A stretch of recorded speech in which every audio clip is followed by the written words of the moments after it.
Hello friends, చూస్తున్నారు కదా ఎక్కడైతే తాత దగ్గరికి వచ్చామంటే సమోసాల కోసం. అండ్ ఈ చుట్టుపక్కల ఏరియాలో తాత అంటే చాలా ఫేమస్ అనమాట. చాలా మంది షాపులు పెట్టి కూడా మళ్ళీ క్లోజ్ చేసుకుని వెళ్ళిపోయారు.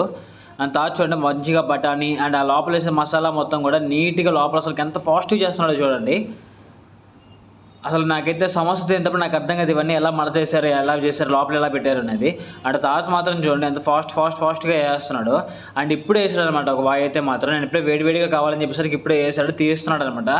సూపర్గా ఉంటాయి టేస్ట్. చాలా దూరం నుంచి కొనుక్కెళ్ళిపోతారు తాత దగ్గరికి అయితే మాత్రం. ఒకటి చూసి 5 రూపాయలతో తీసుకున్నాడు తాత. రోజుకి ఈజీగా 5,000 నుంచి 10,000 సంపాదిస్తారనమాట. చిన్న షాప్ అయినా సరే అంత డిమాండ్ అనమాట. ఒక్క సమోసా కూడా మిగిలియడనమాట. ప్రతి సమోసా సేల్ అయిపోతుంది. పెట్టిన మ్యాక్సిమం 1.5 నుంచి 2 గంటలకు మొత్తం సేల్ చేస్తాడు తాత. అంత ఫేమస్ ఇక్కడ. మీలో ఎంతమంది సమోసాలు అంటే ఇష్టమో నాకైతే కామెంట్ చేయండి. చాలామంది చాయ్ సమోసా లాగా చాయ్లో సమోసా తినడానికి చాలా ఇష్టపడతారు. మీలో ఎవరైనా ఉంటే మాత్రం నాకు ఖచ్చితంగా కామెంట్ చేయండి. తాతయ్య మాత్రం చాలా కష్టపడుతున్నాడు. నేనైతే ఒక 20 రూపాయలు